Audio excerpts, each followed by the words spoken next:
favorite fairy tales by Sherry Lewis, author of 1 Minute Bedtime Stories, illustrated by Benton Mahan.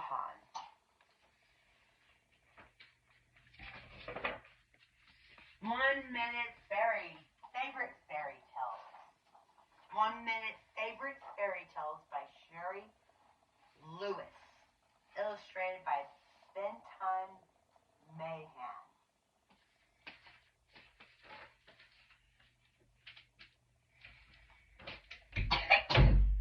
Doubleday and Company Incorporated, Garden City, New York.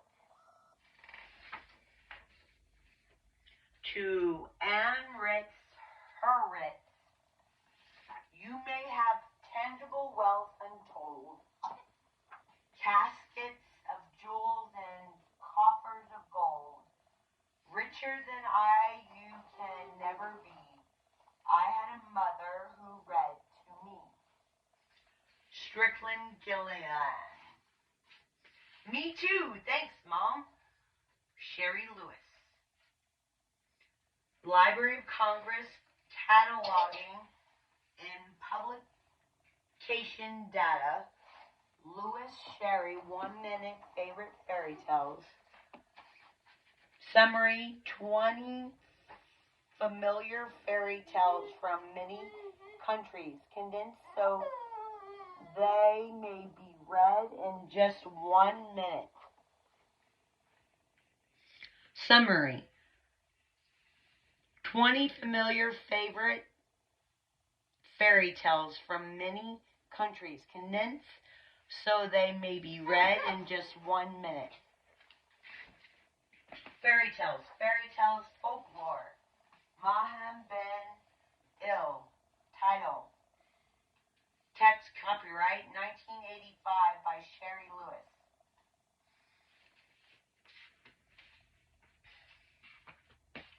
Contents. 1 Minute Favorite Fairy Tales. To the Parents. 6. Sleeping Beauty. 8. Chit Chat. 10. The Goose and the Golden Eggs. 12. The Frog Prince. 14. One Particular Small Smart Boy. 16. Baba Yaga and the Hedgehog. 18. Thumbelina. 20. Scheherazade. 22. The Fairies. The Doll in the Grass. Little Red Riding Hood. Rapunzel. The Flying Horse. The Cat of Catan. The Porridge Pot. 12 Dancing Daughters. The Nightingale and the Hawk. The King and the Coin and the Clown. The Sky is Falling. 44. Snow White and the Seven Dwarfs. Now it's to the parents. A TV talk show host recently challenged me, tell 1 minute fairy tales. I immediately responded, that's a 3-part question. Which part would you like answered first? Startled, she said, what are the 3 parts? Then it was my turn to be startled, because I had no idea where my mouth was taking me. However, I figured that my mouth had gotten me into this and I'd better trust it to get me out. So I let it roll and it went something like this. I said, the first question you've asked is, why tell 1 minute stories as opposed to longer ones? Well, I'm certainly not opposed to longer stories. No home should be a 1-story book household. 1 minute fairy tales is just another light-hearted alternative. After all, there are those nights when parents don't have the energy to read the full-length authorized biography of Tom Thumb. It's clearly a no-no for the parent telling the bedtime story to fall asleep before the child. Better to be truly involved with your youngster for a few minutes than to be only half during those worry times when reading is not what you wish to be doing. One day a 5-year-old said to me, "Mommy and Daddy work. They leave the house by Sesame Street and don't get home till Dan rather." The youngster summed up one of the most significant changes in contemporary parenting. Many folks in dual-income families are away all day.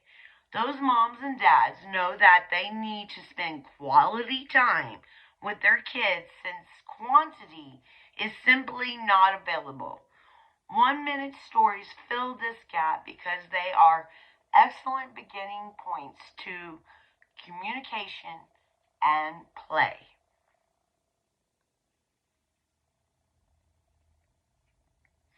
In my opinion, this is a good book to have around when your child protests. Just one more story. And of course, if you have more than a minute, you can always read more than one. Next, to answer part 2 of the question, why tell fairy tales? What do we pass on in those old stories? Glimpses of faraway lands, attitudes of long ago times, an example of good triumphing over evil, and honesty being rewarded, the greedy man being bested by the simple, generous, and warm one. That all seems to be of value. Of course, in fairy tales, we also introduce a world in which violence was everywhere. But I feel that this apparent negative is more than balanced by the fact that kids experience these threats and injustices in the safety of their parents' laps. Parent and child can share that momentary fear. Psychologists tell us that learning to cope with make-believe fears is the first step toward coping with real ones.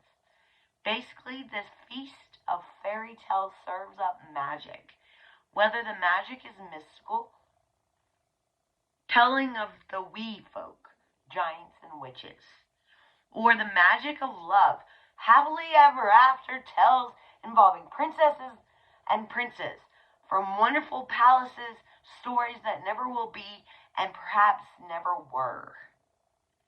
And so fairy tales offer the same relief today that they have brought to people in other times and other places, an escape from the gravity of everyday life. Finally, in answer to the third question, why tell tales at all? Nothing bridges the gap between daytime and nighttime, between parent and child, as well as a story. These are rituals of sharing and communication. You needn't be an actor to be a successful storyteller. Just read the words.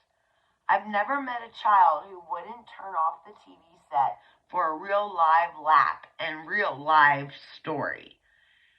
By this time, my TV talk show host was wildly signaling me to cut. So I did. And although I have lots more to say on the subject, I'll now take my book editor's suggestion to stop as well. Love, Sherry Lewis. Oh, you're back, Adora. I was just about to read you a story. Have you heard of Sleeping Beauty? It's a German fairy tale. A long time ago, a queen gave birth to her first child, a princess. Her husband, the king, was so overcome with joy, he decided to hold a huge feast and invite all his friends and relations. He wanted to invite the 13 fairies of the kingdom, too. But since he had only 12 golden plates, one fairy had to stay home. Angered at being left out, the 13th fairy appeared before the king and queen and declared, "When the princess is 16, she will prick her finger on a spinning wheel and die."